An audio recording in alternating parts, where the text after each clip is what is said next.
మాతో మాట్లాడే వరకు మేము ఇక్కడే నిరాహార దీక్ష అయితే కూర్చుంటాము. మాకేదో ఒక సమాచారం వచ్చే వరకు అన్న పవన్ కళ్యాణ్ అన్న దయచేసి ఈ వీడియో మీకు అందేది ఉంటే మాతో ఒకసారి మాట్లాడండి. మా సమస్యకు పరిష్కారం దొరికే వరకు ఇక్కడ నుంచి అయితే మేమైతే లేయము. పిల్లలు పెద్దలు మాకు రోడ్డు తప్ప మాకు ఇల్లు అయితే లేదు. ప్రస్తుతానికి ఈ రోడ్డు మీదే కూర్చుంటాము. మాకు మీరైతే కొంచెం మా మీద దయ చూపి మా ఇంటిని మాకు అప్పగించేంత వరకు నిరాహార దీక్ష అయితే ఇక్కడే చేస్తూ ఉంటాము. దుర్మార్గులైతే ఎమ్మెల్యే బంధువులు అని చెప్పుకొని మా ఇల్లంతా రాత్రి ఈ విధంగా అయితే చేసేశారు. దయచేసి అది కనుక్కొని ఆ ఇన్ఫర్మేషన్ ఏంటో కనుక్కొని మేమైతే దళితులు అన్నా మేము ఎస్సీ వాళ్ళము రేట్లంతా కలిసి ఈ విధంగా అయితే చేసినారు. పలుకుబడి ఉందని ఇది 100 సంవత్సరాల నుంచి మేమైతే ఇంట్లోనే ఉంటున్నామన్నా. మా పెద్దలు తరతరాల నుంచి ఇక్కడే ఉన్నాం.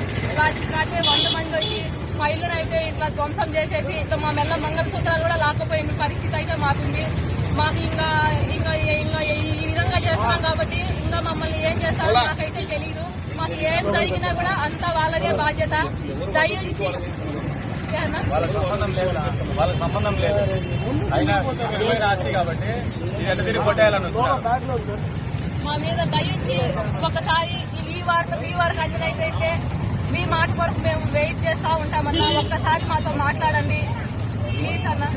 పవన్ కళ్యాణ్ సార్ ఒక్కసారి మాతో మాట్లాడండి. మీ మీద తప్ప మాకు ఎవరి మీద అయితే నమ్మకం అనిపించడం లేదు. దీని వెనుక ఎమ్మెల్యే బంధువులు అయితే ఉన్నారు. వీరందరికీ మేమైతే స్వాతినాథ్ రెడ్డి, శాస్త్రి రెడ్డి, లక్ష్మణ్ రెడ్డి వీళ్ళంతా ఎమ్మెల్యేకి సంబంధించిన వాళ్ళు.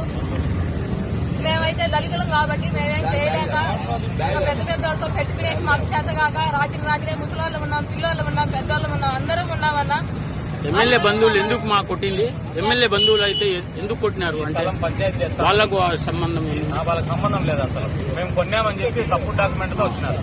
విలువైన స్థలం ఇది 12 సెంట్ల స్థలము. సెంట్ 50 లక్షలు పోతుంది. ఇక్కడ దౌర్జన్యంగా వచ్చి లీగల్ గా ప్రొసీడ్ గా లేకుండా దౌర్జన్యంగా వచ్చినారు. ఎవరి దగ్గర కొన్నారు?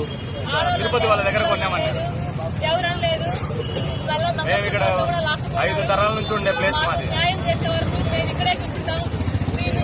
ఏదన్నా మెసేజ్ వచ్చే వరకు కూడా ఇక్కడే ఉంటామన్నా. మీ మాట కొరకు మేము ఎదురు చూస్తూ ఉంటాం. పవన్ కళ్యాణ్ అన్న దయించి మీ మీద తప్ప మాకు ఎవరి మీద నమ్మకం అయితే లేదు.